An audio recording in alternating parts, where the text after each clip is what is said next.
Welcome to session 35, everyone.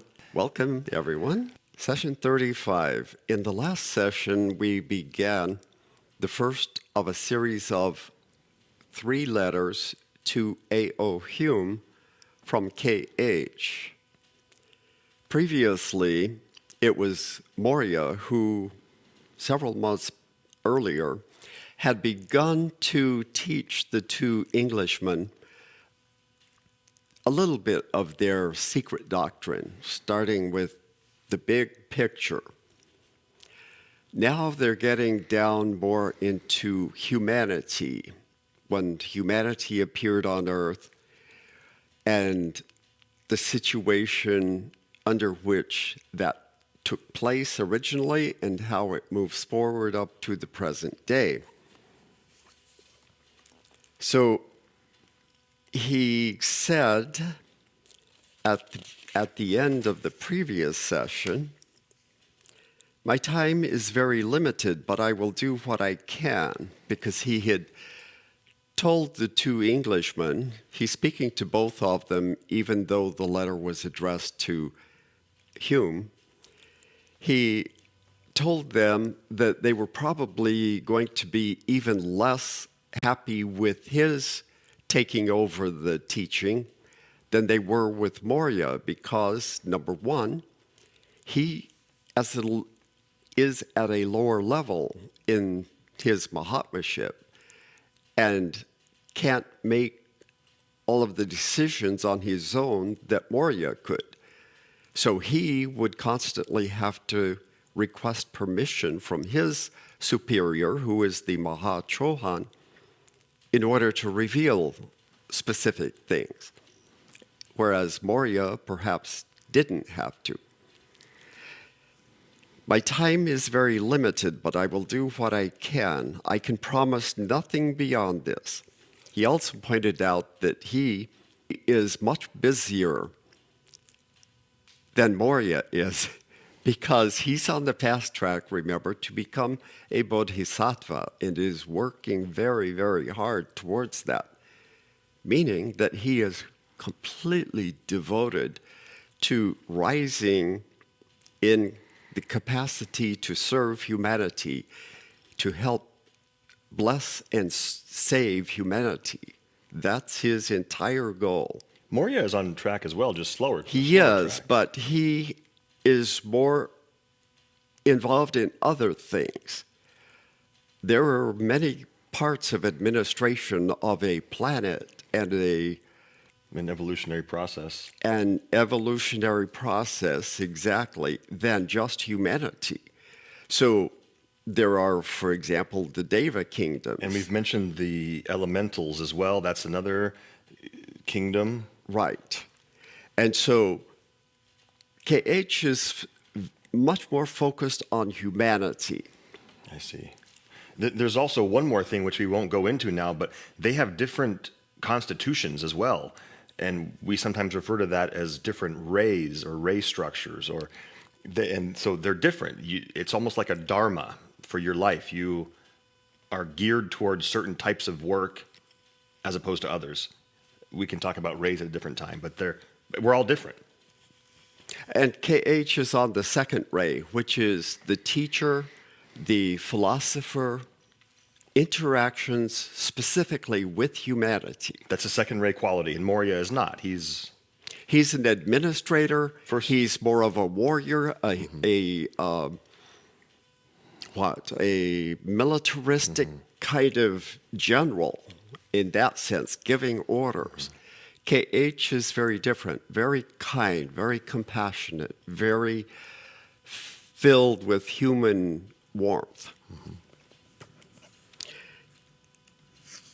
He also said that he isn't able to answer some of the questions that pertain to the 7th round, which would be the one where Dhyan Chohans are produced. We're going to find little bits and pieces of information about this process again, but when it gets closer to those who are on the very highest positions in the hierarchy, they can't reveal very much about that. And for the reason that it would be dangerous for that knowledge to be out in the open. The seventh round is the final round for humanity. Yes. And that's basically the utopian society situation that we hear about and think about sometimes. It's not all perfect at that point, but nearing a peaceful existence on Earth. And as we will find out, most of the ones who haven't achieved that will be already phased out at that time, meaning that they will have to wait for the next when their round. physical bodies pass away, they'll have a much longer time in Bardo or a pralaya because they're kind of in a different group at that point, so to speak. And so after our cycle has completed all 7 rounds, then humanity who didn't achieve the seventh round consciousness will then come back in and start the process again. Maybe not from the beginning though, but they'll come back in with the next cycle. And it seems to me kind of obvious that that 7th round is specifically a training ground for those high individuals who have achieved a high level of spiritual development to the point that they become the administrators in the next system of development. Mm-hmm. So if they were dealing with people who are filled with personal problems, it might be interesting, but it would also be a drawback. And remember, too, at that point, they can travel interstellar space. They can visit other systems. And that's where they get their training. Not by trying to bring ours forward, because it can only move at a certain rate. But when they visit other systems in the galaxy and in the solar system, they can see the entire gamut of what we have been through and what the future of our own humanity will be. All right, long time scales. We're in the 4th now, so we have several more to. It's the seventh round is not for millions of years. Millions of years. Yeah. All right, let's go ahead and continue that same letter, which is letter number 65. Just to remind everyone, we're hearing from KH to Hume. To Hume, okay. But to be shared with Sinnett. Because you recognize this great principle of personal observation and are quick to put into practice what you've acquired in the way of useful information, this is perhaps the reason why the hitherto implacable Chohan, my master, has finally permitted me to devote a portion of my time to the progress of the Shimla Eclectic. That's the newer branch of the Theosophical Society. But I am only one, and none of my fellow brothers, with the exception of Morya, will help me in this work. Not even our semi-European Greek brother, who just a few days back remarked that when every one of the eclectics on the hill will have become a zetetic, then he will see what he can do for them. So,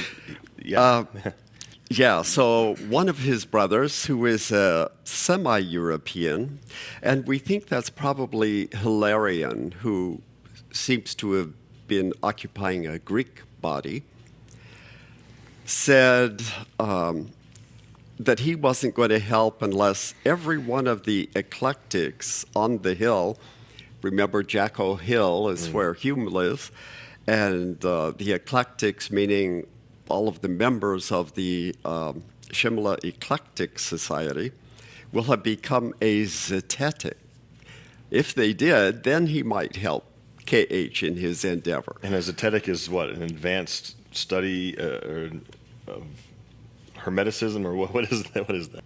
A couple of years previous to this, there was a society in London that had been started called the Zetetical Society. Okay. And so that term was in current parlance, so to speak.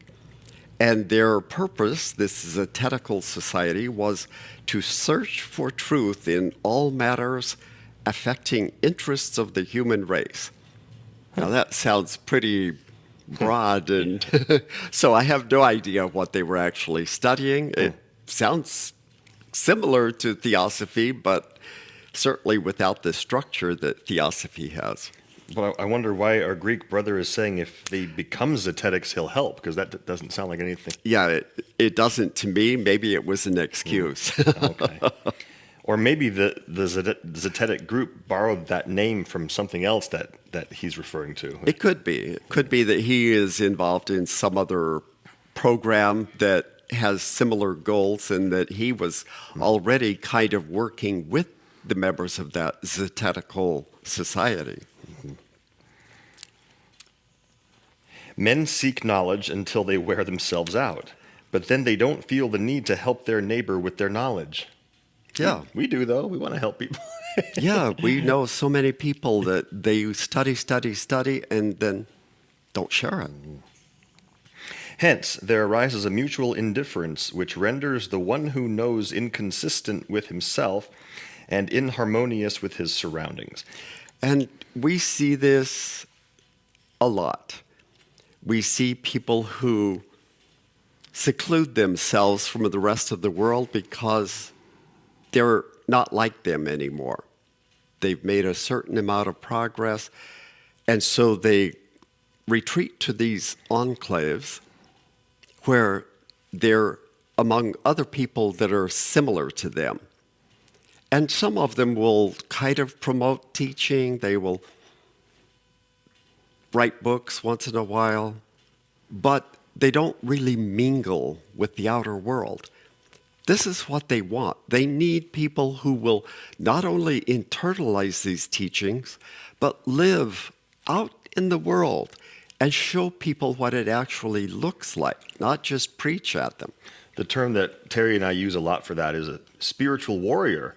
It's almost like we're fighting the battle against unconsciousness, and we're bringing something new that we think can help humanity. But we gotta go out and do it. We have to have a job. We have to have relationships. We have to drive in traffic and go to social events in the world. We can't. It might be easier to go to the enclave or the ashram. Of course, it would be quiet and easy all the time, easier. But that's not helping everybody else in the same way. And HPB was the epitome of that. She, for a total period of at least 7 years, was trained by these Mahatmas, sometimes at their ashram in Tibet, sometimes in India.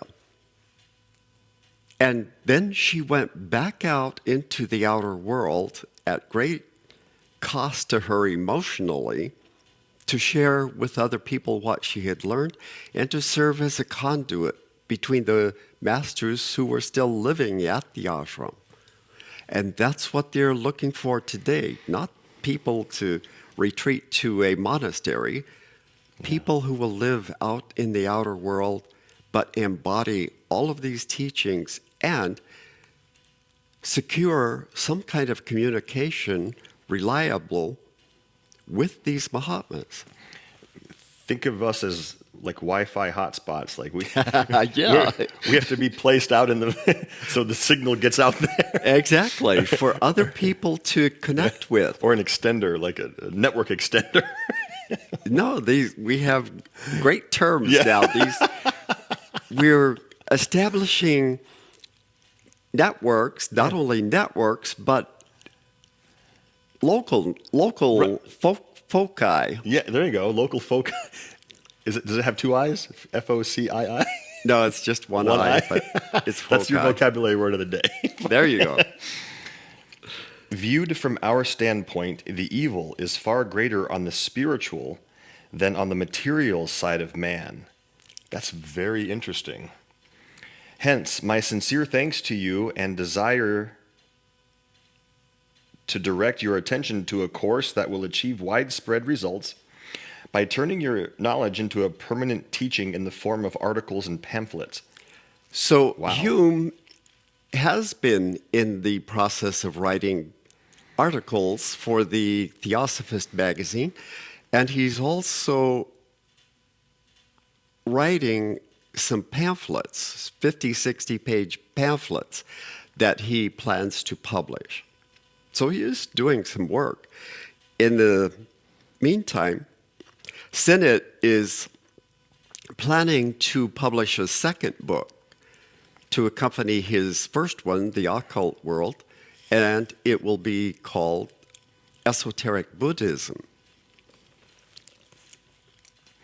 To attain your proposed object, that is, for a clearer comprehension of the extremely abstruse and, at first, incomprehensible theories of our occult doctrine, never allow the serenity of your mind to be disturbed during your hours of literary labor, nor before you set to work.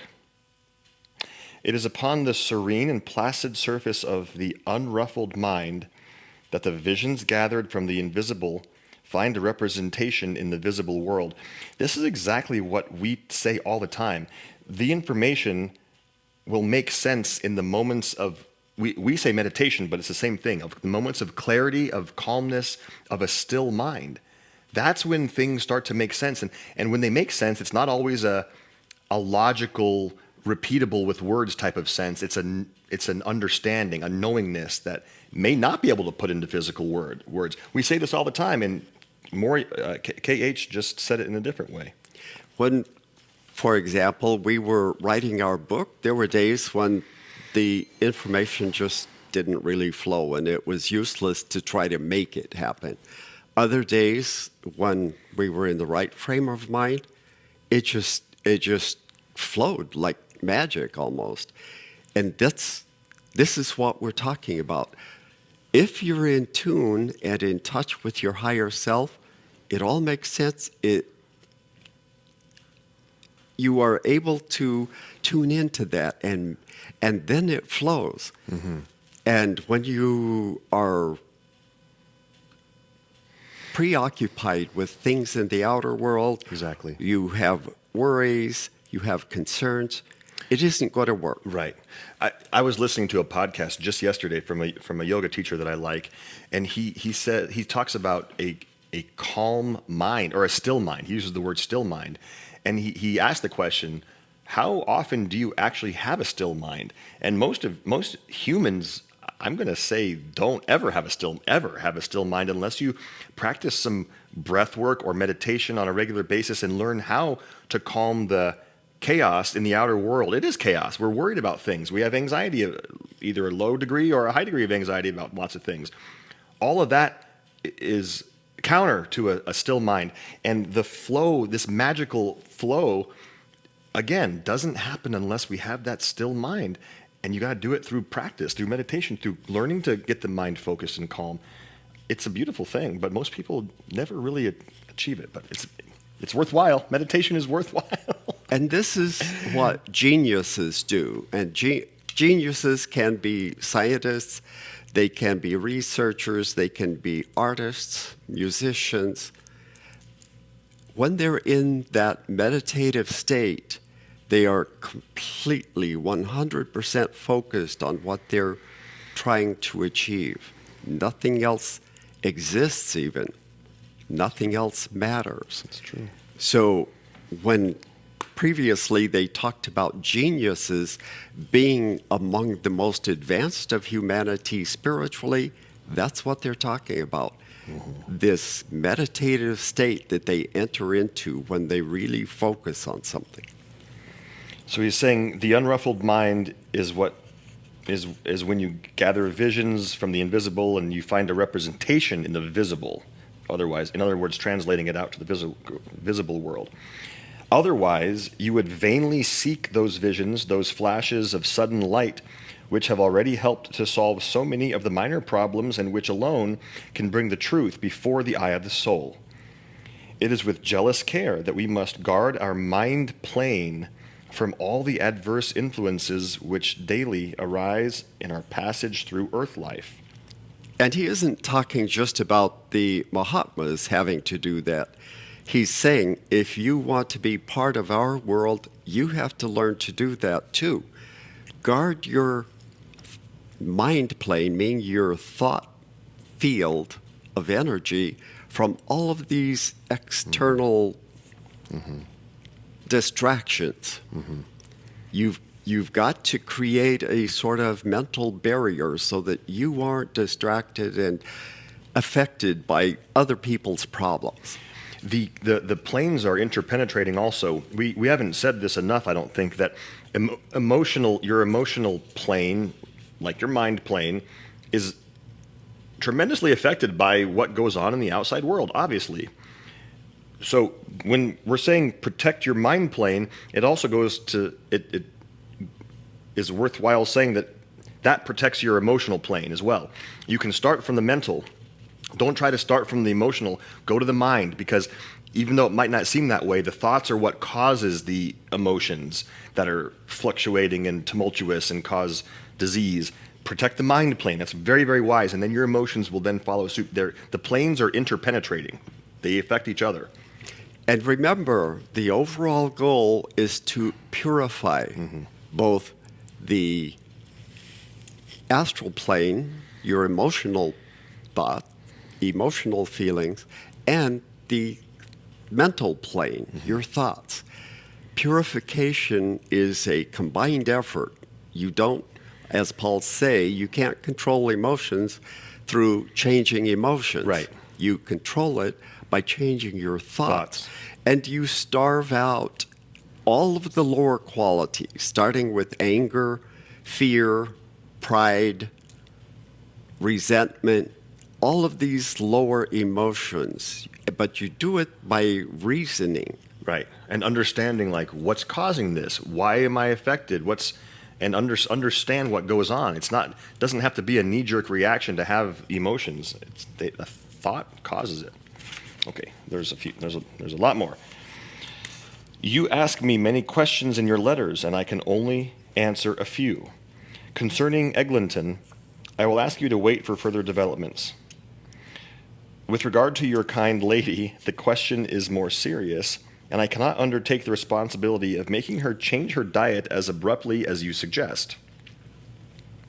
Meat she can give up at any time, as that can never hurt. As for liquor, with which Mrs. Hume has long been sustaining her system, you yourself know the fatal effects it may produce in an enfeebled constitution were it to be suddenly deprived of its stimulant. Wow. And this is very perceptive. I speak from personal experience because I had a family member in 1984 who died from alcoholism.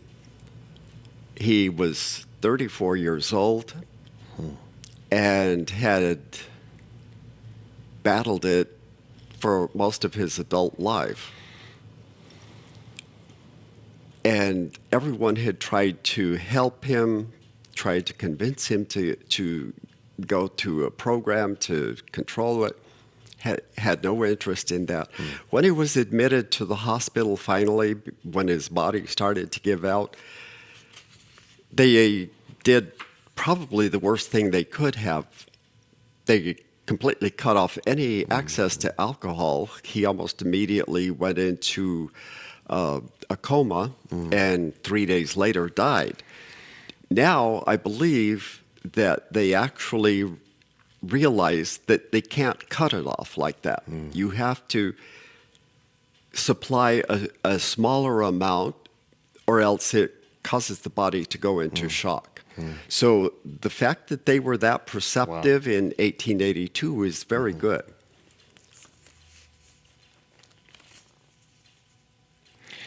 Her physical life is not a real existence backed by a reserve of vital force, but an artificial one, fed upon the spirit of liquor, however small the quantity. While a strong constitution might rally soon after the first shock of such a change as proposed, the chances are that she would fall into a decline. Wow. Again, I promise nothing, yet will do what I can. Converse with you and teach you through astral light. So apparently Hume had asked about that. Remember, a long time ago, Sinnett and K.H. were investigating different possibilities, and K.H. had told him several different scenarios, but also pointed out that it would require a lot of work on his part, on Sinnett's part, to make that happen. And Hume is kind of proposing the same thing, but expecting the Mahatma to do the work. Such a development of your psychical powers of hearing, as you name, the siddhi of hearing occult sounds, would not be at all the easy matter you imagine. It was never done to any one of us, for the iron rule is that the powers one gets, he must acquire himself. Yeah. And that still stands today as well. Yeah. And when acquired and ready for use, the powers lie dormant in their potentiality like the clockwork inside a music box. Only then does it become easy to wind it and set it in motion. So that's interesting. Even after you've developed the capability, there may be other things that have to take place before it can actually be put into use. So don't expect that it will immediately show up, even though you've been making efforts toward that. Wow. He does say, once acquired and ready, the powers lie dormant. Mm-hmm. Only then does it become easy to wind it and set it in motion. Wow. Right. So that would probably depend on other areas of development for that chela. Mm-hmm. And then when those have been satisfied, all of a sudden, all of it gets set in motion. Of course, you have more chances before you than my carnivorous friend, Mr. Sinnett. What, Hume is a vegetarian? He's willing to give up meat. I don't know whether he did, but he may have actually given up meat at this point.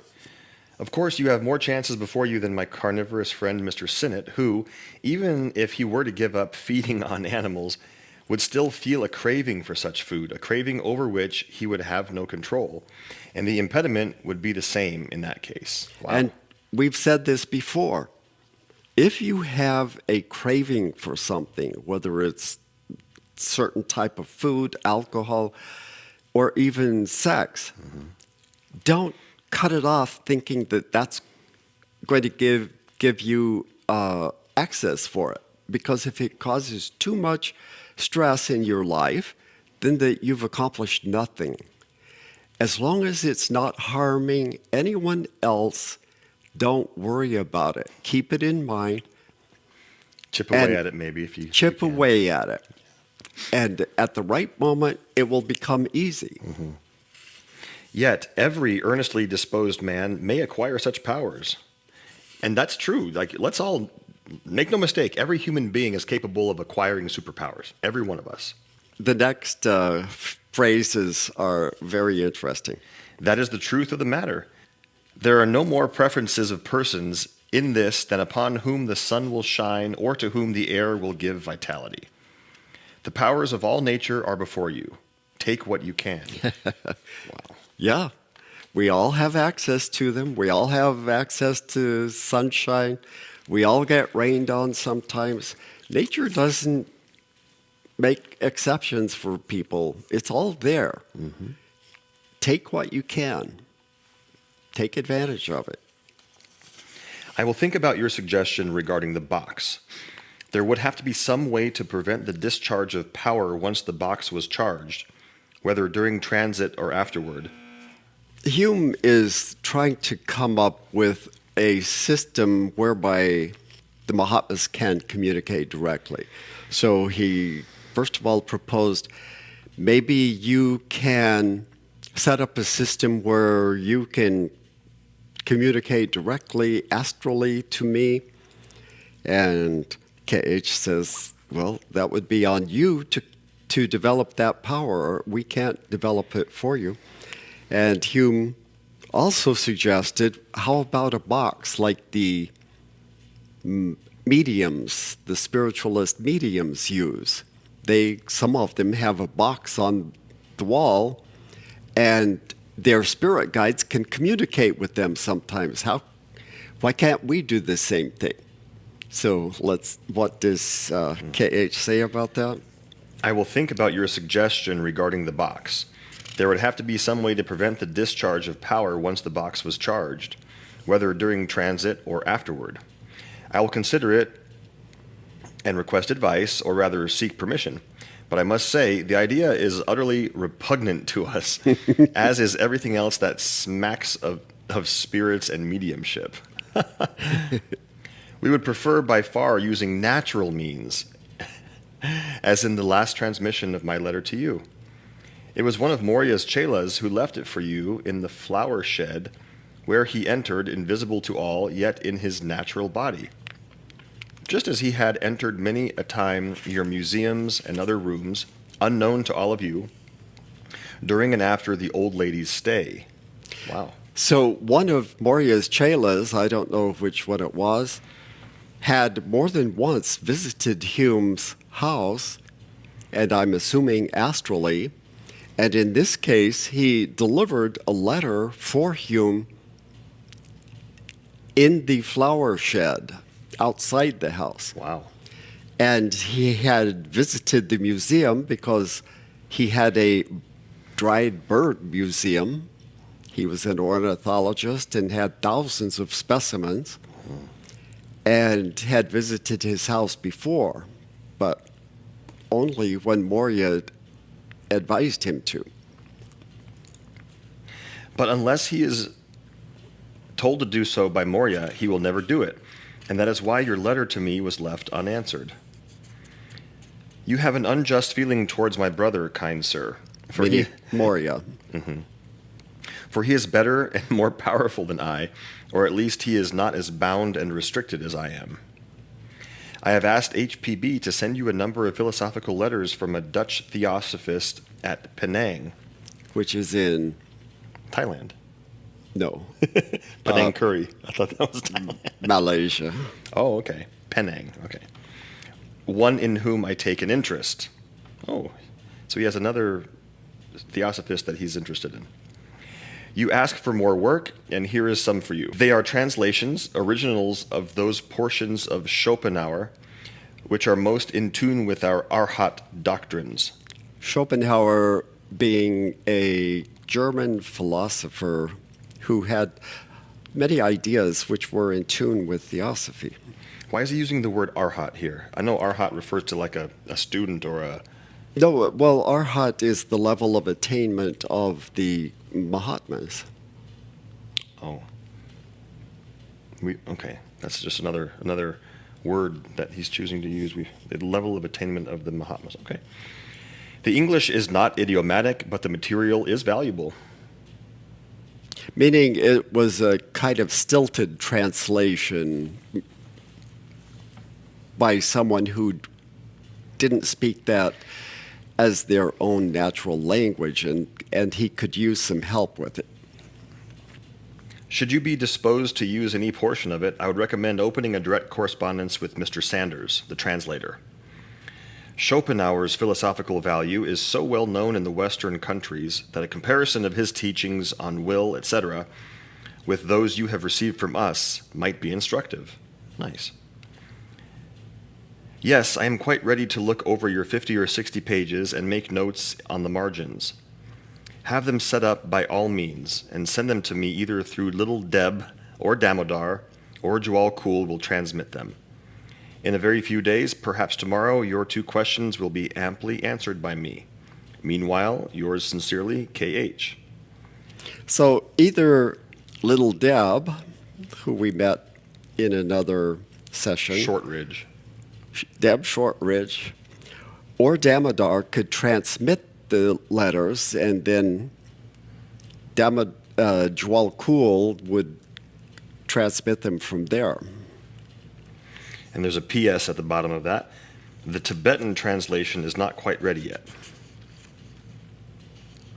And I'm not sure what that means exactly. He was translating something from Tibetan, I guess, into English, but I have no idea exactly what that was.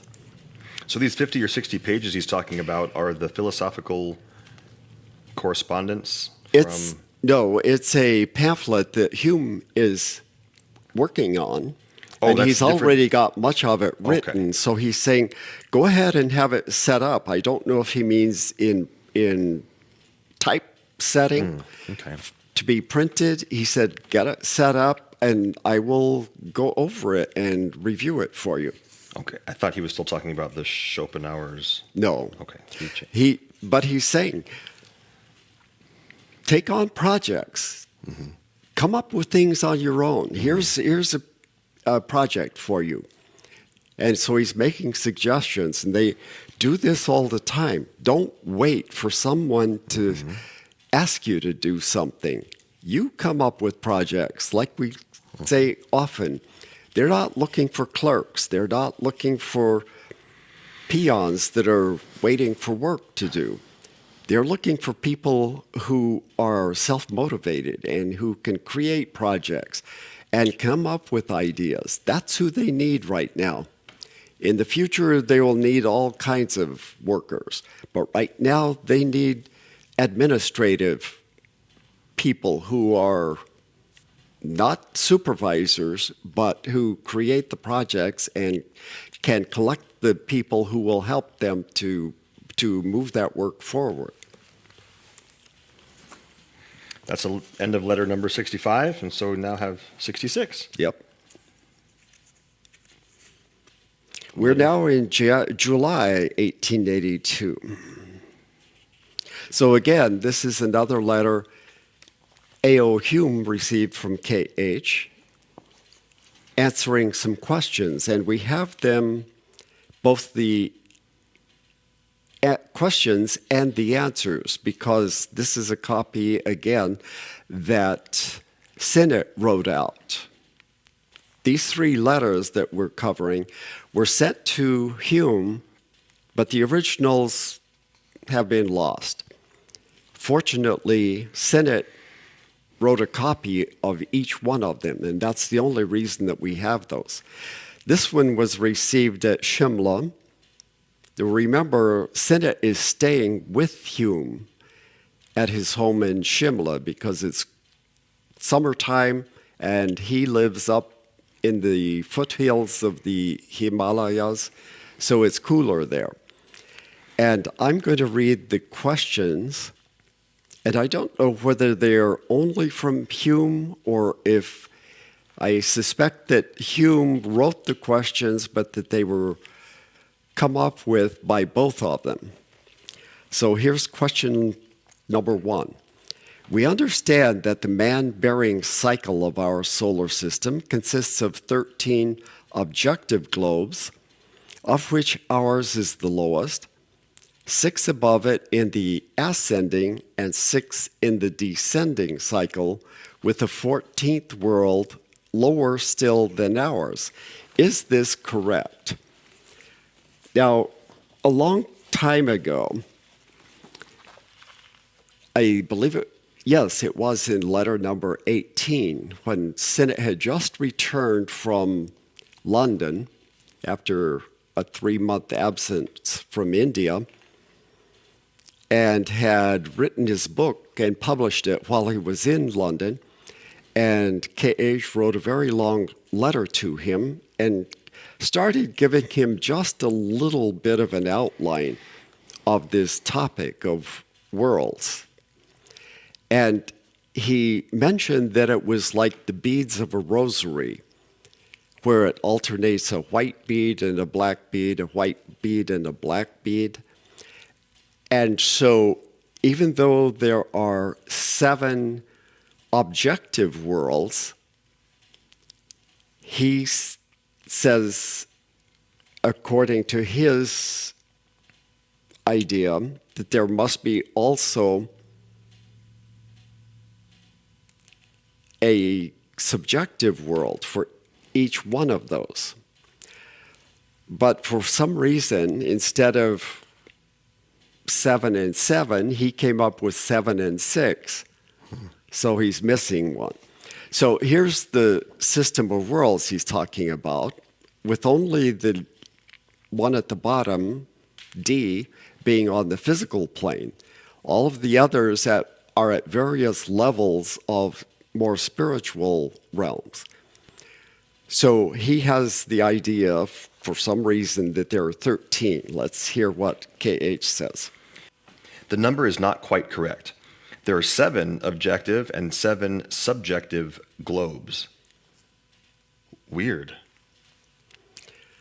Okay. Yeah, so we don't really talk about the subjective ones, and it's complicated enough without that. So we're going to listen to his explanation, but then we're going to confine our studies to 7 rather than 14.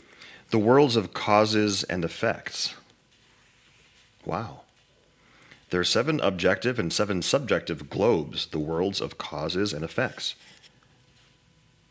I wonder if that's like different timelines. If we make certain choices, this globe, we end up over here. If we make another choice, we go here. No, I don't think so.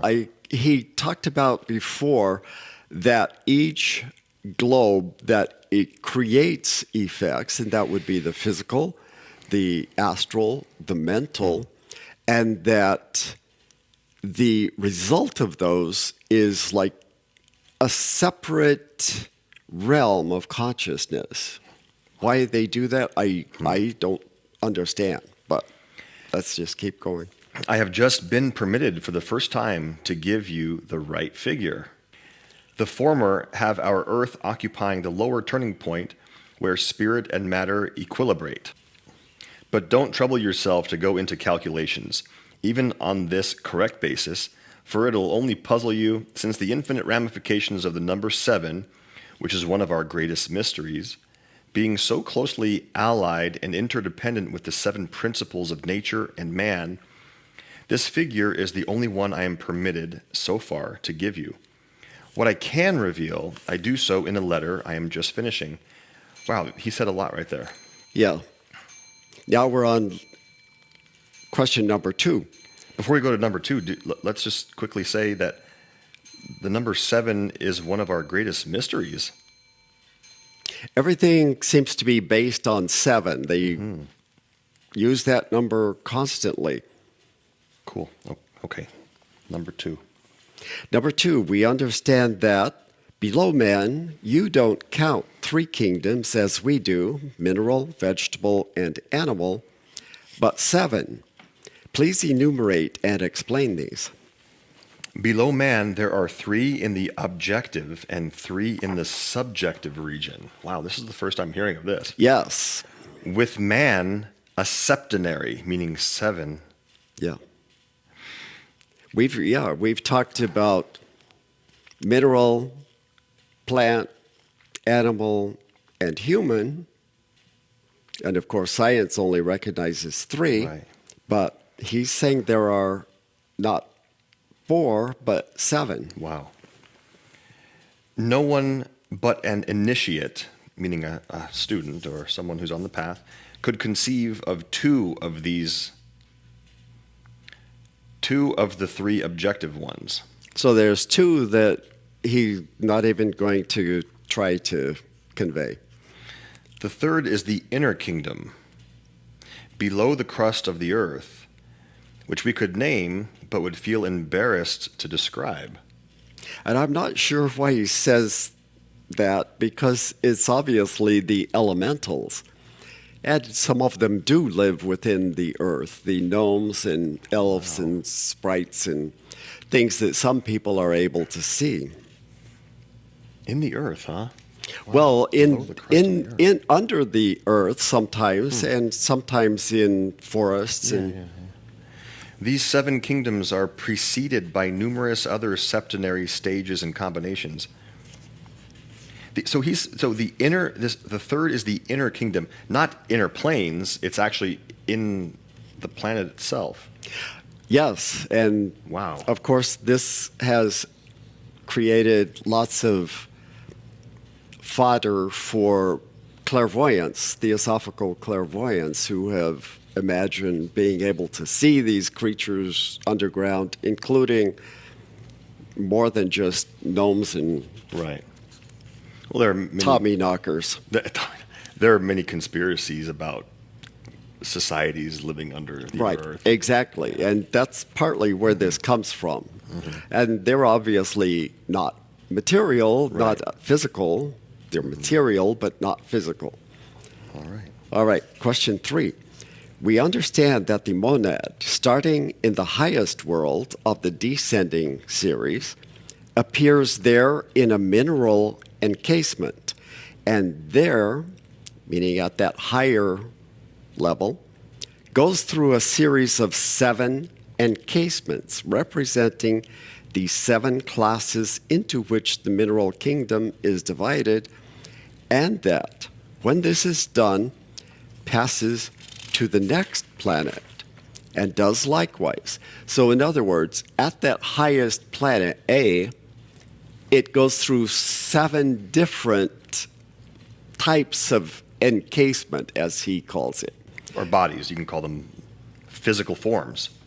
But except that it's not physical. It's not totally physical, exactly. This is very spiritual, barely materialized at all. So definitely not physical.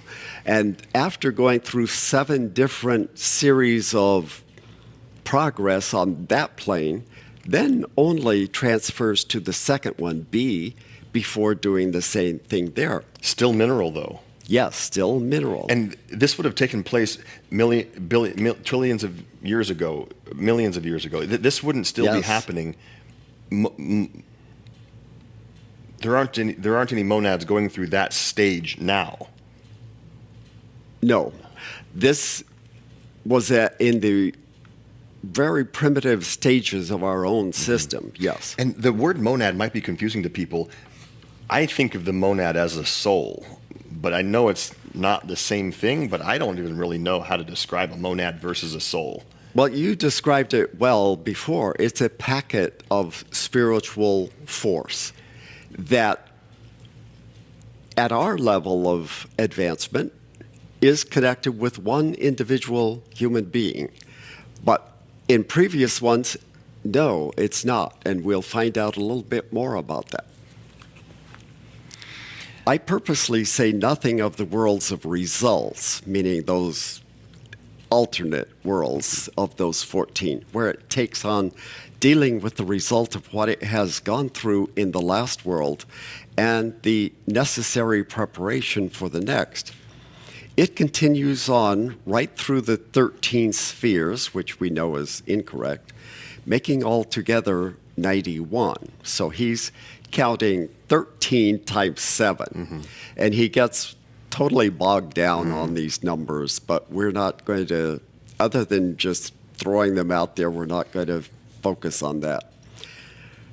Making altogether 91 mineral existences. A, is this correct? And B, if so, what are the classes we are to count in the mineral kingdoms? So why don't you go ahead and read the start of that, the answer to that, because this is in several parts. Yes, in our string of worlds, it starts at globe A of the descending series. In other words, the material is like the downward arc. And passing through all the preliminary evolutions and combinations of the first 3 kingdoms, it finds itself encased in its first mineral form, in what I call race, when speaking of man and what we may call class in general, of class 1 there. So, as a mineral on the planet delineated A, it starts in class 1 and then goes through 7 classes at that level. Only it passes through 7 instead of through the 13 spheres, omitting the intermediate worlds of results, having passed through its 7 great classes of inmetallation. This is a good word. This is a word that Hume came up with, where the monad takes on a mineral kingdom. He calls it inmetallation. With their septenary ramifications, the monad gives birth to the vegetable kingdom and moves on to the next planet, B. All right, so somewhat comprehensible, but still pretty vague. All right, so A, the first question A was whether or not his numbering was correct. And then the answer is, as you now see, yes, except as to the numbers. And then B was, if so, what are the classes we are to count in the mineral kingdom? And the answer is, your geologists divide stones, I believe, into three great groups: sandstone, granite, and chalk, or the sedimentary, igneous, and organic. Now, Metamorphic. organic is what they called it previously. We now call it metamorphic. Following their physical characteristics, just as the psychologists and spiritualists divide man into the trinity of body, soul, and spirit. Our method is totally different. We divide minerals, as well as the other kingdoms, according to their occult properties, according to the relative proportion of the 7 universal principles which they contain. Now, this is very, very interesting. Science only talks about physical characteristics. Everything is classified based on those physical characteristics because they don't have the capacity to see anything else. Right. Occult scientists have vision at many different levels. So they're in a position to classify them differently. So what does he say? They don't classify them by outward signs, they classify them by their inner qualities. In other words, they can see on all of the levels anything that they happen to be looking at, whether it's a human, a plant, an animal, or a mineral. And they say, all right, some of these in each one of those categories have different makeup. Some of them have only the very lowest, dense, grossest qualities. Others have higher qualities. We know, for example, that the highest levels of achievement in the mineral kingdom are probably diamonds, sapphires, rubies, the valuable gems, the crystalline nature of some of the minerals. Those are the higher ones. In the plant kingdom, it would be species such as giant oak trees, the flowering plants, things of that nature. So they have more spiritual qualities to them.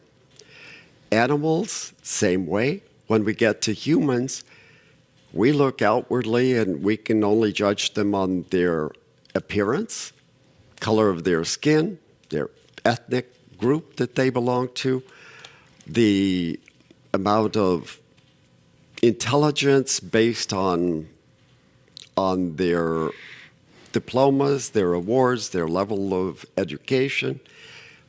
But they don't look at things that way. As we found out, they say that many of our uneducated chelas are far in advance of those that you would think are the epitome of civilization. So they base them on all of these qualities which they can see. I'm going to make an educated guess here, and tell me if I'm way off track. He's not permitted to share the classes. You know what else they haven't shared that I've seen at all is that he has not said in any, or they haven't said in a clear way that the whole process is an evolutionary arc towards enlightenment, towards spiritual realization, towards merging back with spirit.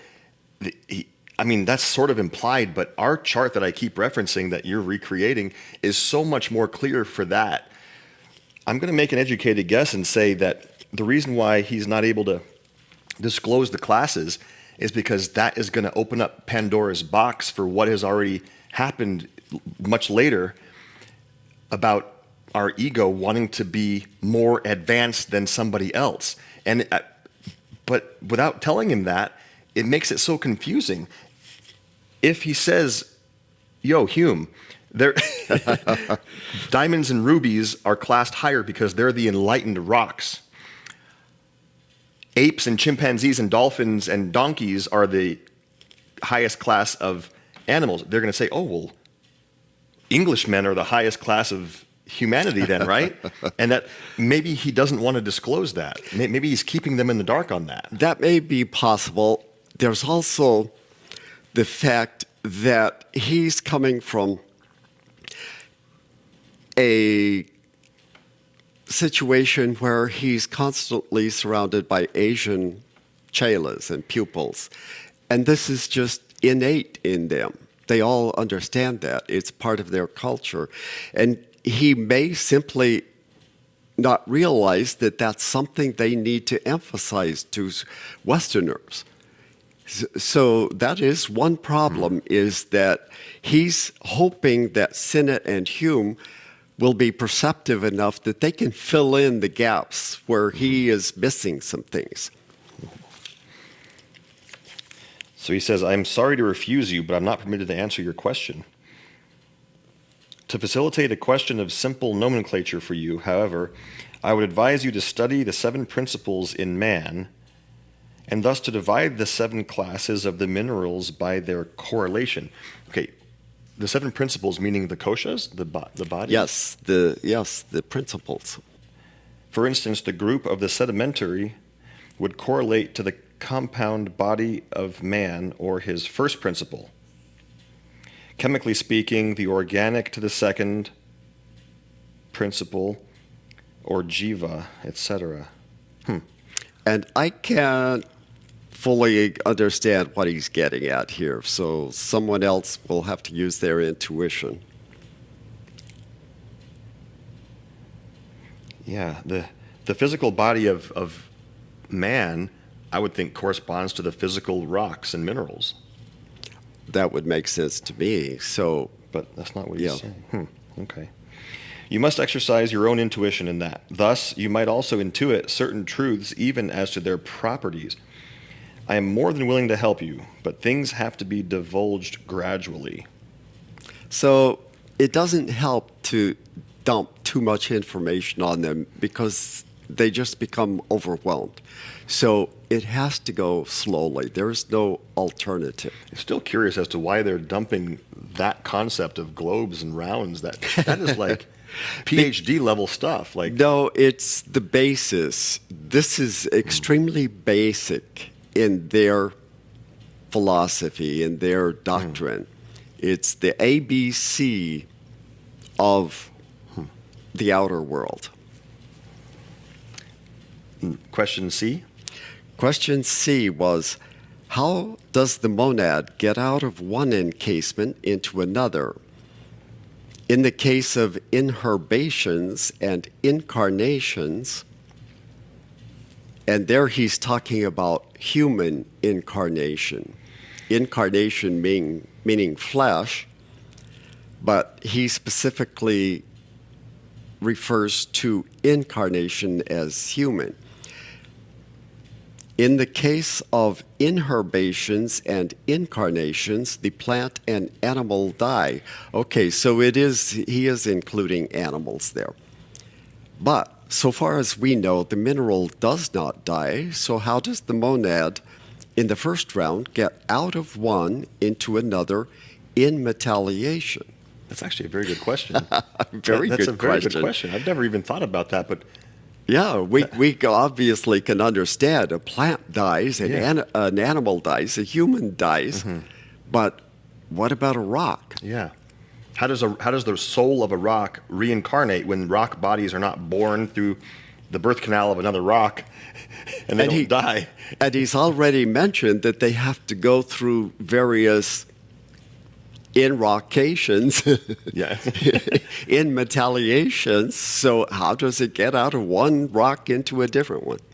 Before we read it, I bet it has something to do with the fact that rocks aren't even really individual.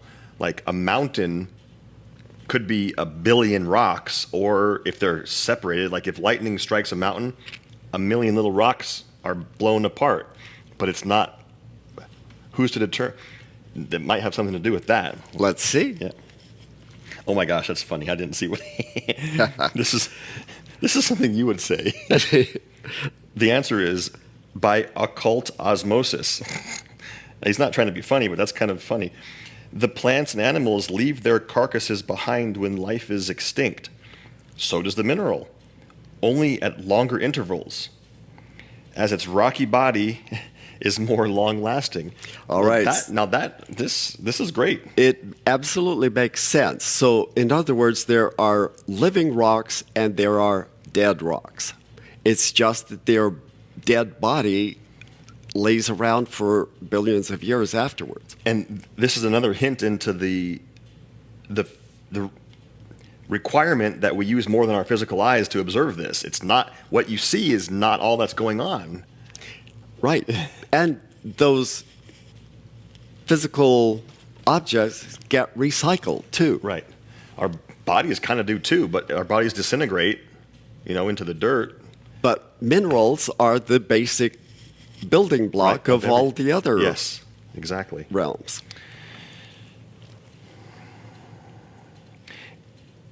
It dies at the end of every manvantaric cycle, or at the close of one round, as you would call it.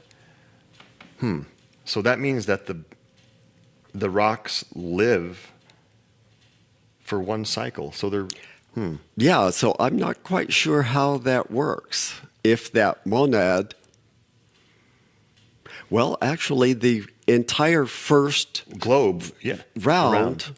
that's true, was all about the Mineral kingdom. That's one life, unlike human bodies that last 90 years, 80 years. Yeah, so it was only at the end of that first round that they died.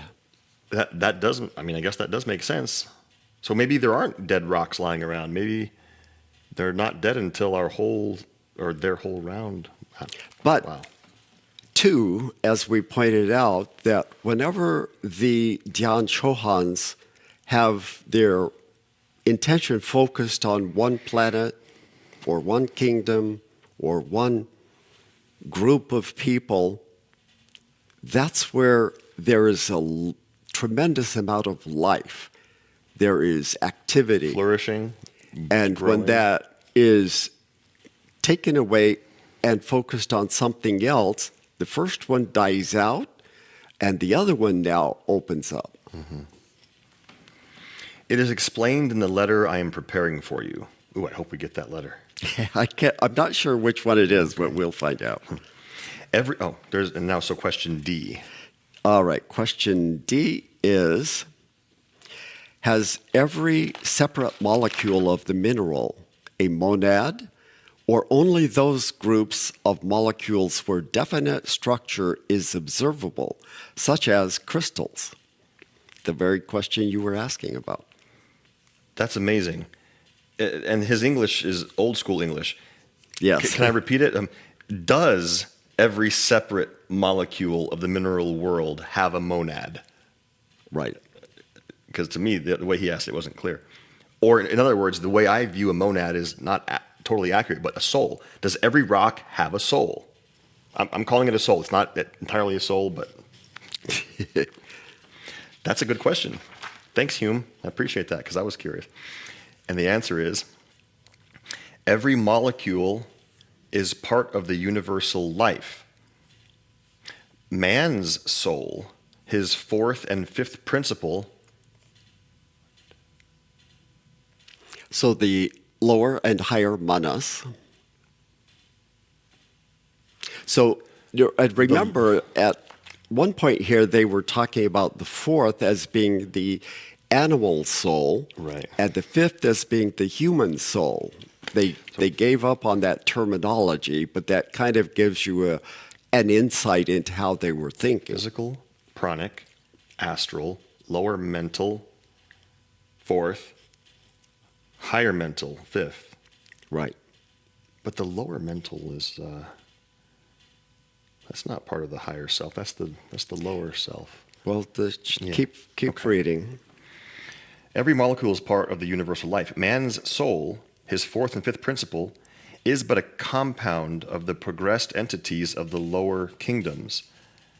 So remember, animal soul, that's not the true soul. Right. That's our kind of lower nature. It's almost like our ego. Yes. In a way. The preponderance of one compound over another will often determine the instincts and passions of a man unless these are checked by the soothing and spiritualizing influence of his sixth principle, which is buddhi, I assume. Right. He didn't really answer very clearly. No, he didn't. Yeah, every molecule is part of the universal life.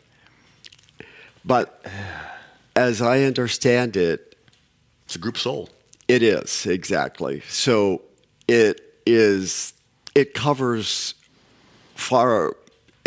numerous molecules. But obviously that monad has some sort of a focus group. This is very good. This makes a lot of sense, actually. We should show our chart here at this point. When the monad makes the jump into the human kingdom, This one. no, the other one that you're working on it. Yes. We can show the old one, but there's a term called individualization, and what that probably means, it could mean several things, but what that probably means in this context is one soul to one body, as opposed to what we're saying in the mineral kingdom. It's probably like one soul to all the trillions of mineral molecules. It's not like every grain of sand has a soul, an individualized, or monad rather, or soul. I'm using them interchangeably. Right. That's what the way I see it is supposedly there are 60 billion monads involved in our realm of evolution, and that in the mineral kingdom, there were still 60 billion monads. Each one would have a focus over which it was operating, and they are probably so interconnected that this is very amorphous. They were there because they have to go through the entire experiential process. That is okay. I'd be willing to bet at that point, as you say, amorphous, the monads aren't individualized totally yet. Right. They're more like a monadic mist. Even with animals, we know that the birds aren't individual birds. Mm-hmm. They are mixed in with a group, and their instinct is group instinct. But they're slightly more individualized than the minerals because they're on their way to human Right, exactly. individualization, one monad to one body. But the animals have not reached that degree of separation yet. They're still connected. Schools of fish, flocks of birds. Right. So in the mineral kingdom, it's probably more like the ocean, where there are little individual that come and go and mix, and it's probably very inconceivable to us in our linear way of thinking, but you have to use your intuition to just sort of visualize it. No, that makes so much sense because if there are 60 billion souls or monads evolving on our planet or our chain of planets, we would have had to all go through the mineral kingdom. Right. It's not like one monad goes through all the whole minerals and then all of a sudden 60 billion pop up. No, exactly. That makes, wow, that's so interesting. See, it's not easy. This is why theosophy is not a simple concept. That concept actually does make sense. And that's amazing. It's why one of the requirements is a strong mind. You have to be quite intelligent in order to assimilate this. But intelligence is anything but the only qualification. Hume doesn't understand that. He thinks intelligence is the only qualifying factor. It's not. It's one of many qualifying factors. Question 4. Please note, we call the grand cycle that the monad has performed in the mineral kingdom a round, A through G, which we understand to contain 13 or 7, and we decided we're going to restrict it to 7 stations or objective, more or less material worlds, more or less being the key phrase. At each of these stations, it performs what we call a world ring. So that's, we've got clear. Around is all of the 7 globes, A through G. At each one, there's also a mini round, which he's calling a world ring, which includes 7 inmetallations, 1 in each of the 7 classes of that kingdom. Is this accepted for nomenclature, and is it correct? The answer: I believe it will lead to further confusion. Around, we agree to call the passage of a monad from globe A to globe G, as you just said, through the encasement in each of the 4 kingdoms, namely, as a mineral, a vegetable, an animal, and man, or the Deva kingdom, which is the angels. So, in other words, some of these monads that have gone through the mineral, plant, animal evolutions may apparently diverge off into the Deva kingdom first Animal, before becoming human. What did you say? Animal, mineral, plant, and animal. Yeah. Then they can. Okay. Then. Okay. The world ring is correct. So I'm not sure why he said at first that he thought it would lead to further confusion, because he's saying the round we agree on, the world ring is correct. So I'm not sure what he means. Morya advised Mr. Sinnett to agree on a nomenclature before going any further. A few stray facts were given to you on the sly before. So I think what he's meaning, because he used the word also contraband, as in smuggling, we kind of sneaked in some information, just because things were moving forward. But now, since you really seem determined to study and make use of our philosophy, it is time we should begin to work seriously. Nice. Just because we must deny our friends an insight into the higher mathematics is no reason why we should not teach them arithmetic. So, like exactly. We have determined at this point that they are not going to become, at any time soon, regular chelas. They later will use the term lay chelas, meaning people who want to study the doctrine from the point of view of learning something as a subject in an educational system, but without putting forth the necessary effort to develop the intuition by which they would understand the entire concept. The monad performs not only world rings, or 7 major inmetallations, inherbations, zoonizations, and incarnations. Now here he's using incarnation for humans and zoonization for animals. Okay. Oh, zoo. Okay. Yeah. Okay. That word, Hume didn't use that word, zoonization. He obviously used it somewhere else. Okay.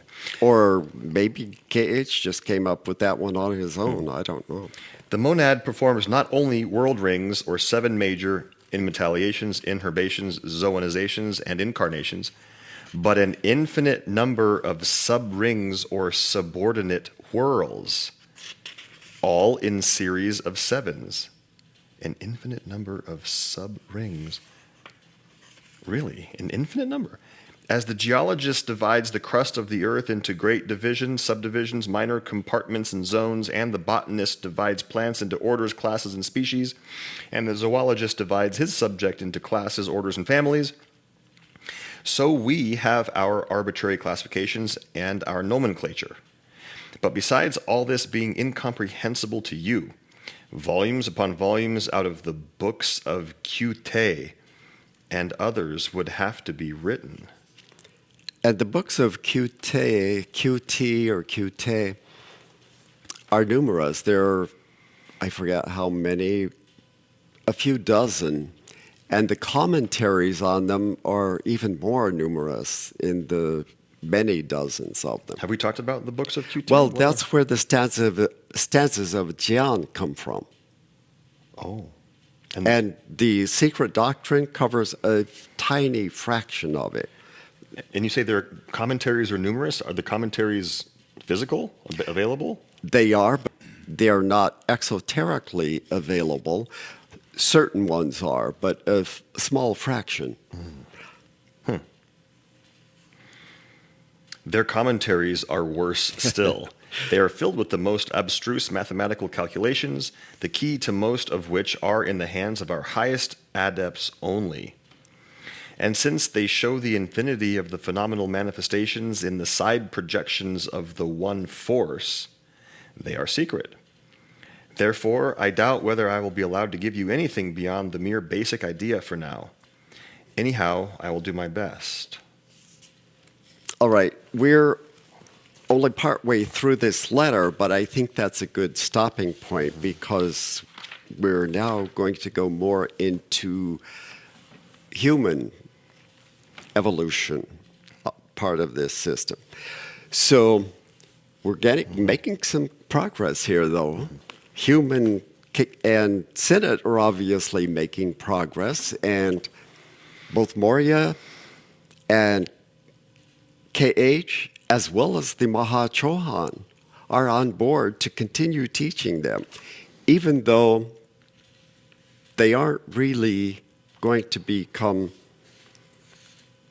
actual chelas anytime soon. But still, they think that this can be very useful. What happened to Subarao's teaching? We don't hear much about him from this point. I think, number one, he was always reluctant to be used in this teaching process because they were not Brahmins and they weren't Asians. He seemed willing, though. What he did say was that he would... Reluctantly willing. Okay. And I think KH decided that his heart wasn't really in it, Right. and so he was going to take it on himself. Makes sense. So, any last comments on that? No, that's a lot to chew on. I mean, we're going to have more next time for sure. We will have more next time. So, yeah, watch these segments 2-3 times. And each time, if you're like me, you'll get more insight into each one of them. We're creating a resource here that hopefully will be available for several decades and will help students to understand and be able to study more on their own and come up with even greater ideas and greater insight into how these things work. We understand a little bit now about what they mean by real knowledge as opposed to the unreal knowledge, that which is restricted to only the physical world.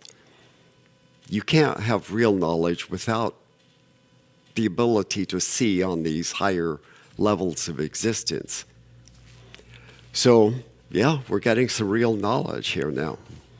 As small as it is, it's still kind of exciting. All right, we'll see you next time in our session number 36. Thank you for following along with us. Namaste.